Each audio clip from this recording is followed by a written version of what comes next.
There's a chart I saw recently that I can't get out of my head. A Harvard business professor and economist asked more than 5,000 Americans how they thought wealth was distributed in the United States. This is what they said they thought it was.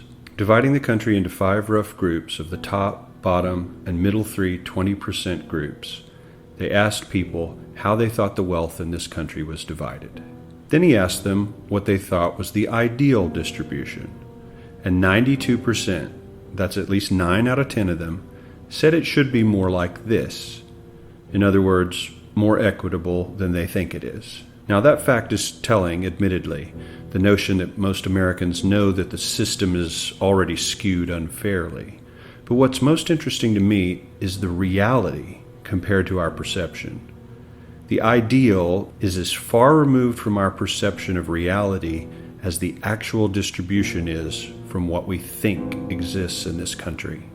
So ignore the ideal for a moment. Here's what we think it is again. And here is the actual distribution. Shockingly skewed. Not only do the bottom 20% and the next 20%, the bottom 40% of Americans barely have any of the wealth. I mean, it's hard to even see them on the chart. But the top 1% has more of the country's wealth than 9 out of 10 Americans believe the entire top 20% should have. Mind-blowing. But let's look at it another way, because I find this chart kind of difficult to wrap my head around. Instead, let's reduce the 311 million Americans to just a representative 100 people. Make it simple. Here they are: teachers, coaches, firefighters, construction workers, engineers, doctors, lawyers, some investment bankers, a CEO, maybe a celebrity or two. Now let's line them up according to their wealth. Poorest people on the left, wealthiest on the right, just a steady row of folks based on their net worth. We'll color code them like we did before based on which 20% quintile they fall into. Now let's reduce the total wealth of the United States, which was roughly $54 trillion in 2009, to this symbolic pile of cash. And let's distribute it among our 100 Americans. Well, here's socialism, all the wealth of the country distributed equally. We all know that won't work. We need to encourage people to work and work hard to achieve that good old American dream and keep our country moving forward. So, here's that ideal we asked everyone about. Something like this curve. This isn't too bad. We've got some incentive, as the wealthiest folks are now about 10 to 20 times better off than the poorest Americans. But hey, even the poor folks aren't actually poor, since the poverty line has stayed almost entirely off the chart.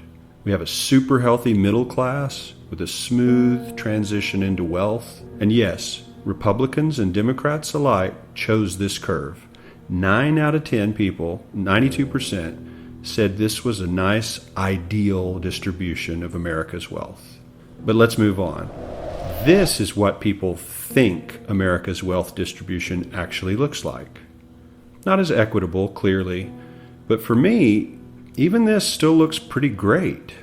Yes, the poorest 20 to 30% are starting to suffer quite a lot compared to the ideal, and the middle class is certainly struggling more than they were, while the rich and wealthy are making roughly 100 times that of the poorest Americans, and about 10 times that of the still healthy middle class. Sadly, this isn't even close to the reality. Here is the actual distribution of wealth in America. The poorest Americans don't even register. They're down to pocket change. And the middle class is barely distinguishable from the poor. In fact, even the rich between the top 10 and 20 percentile are worse off. Only the top 10% are better off. And how much better off? So much better off that the top 2 to 5% are actually off the chart at this scale. And the top 1%? This guy? Well, his stack of money stretches 10 times higher than we can show. Here's his stack of cash, restacked, all by itself. This is the top 1% we've been hearing so much about. So much green in his pockets that I have to give him a whole new column of his own, because he won't fit on my chart.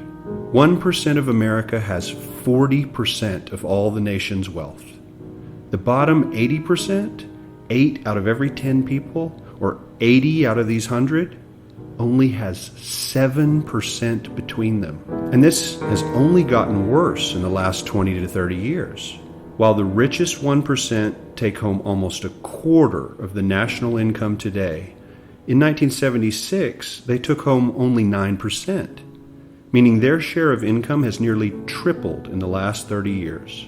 The top 1% own half the country's stocks, bonds, and mutual funds. The bottom 50% of Americans own only 0.5% of these investments, which means they aren't investing. They're just scraping by.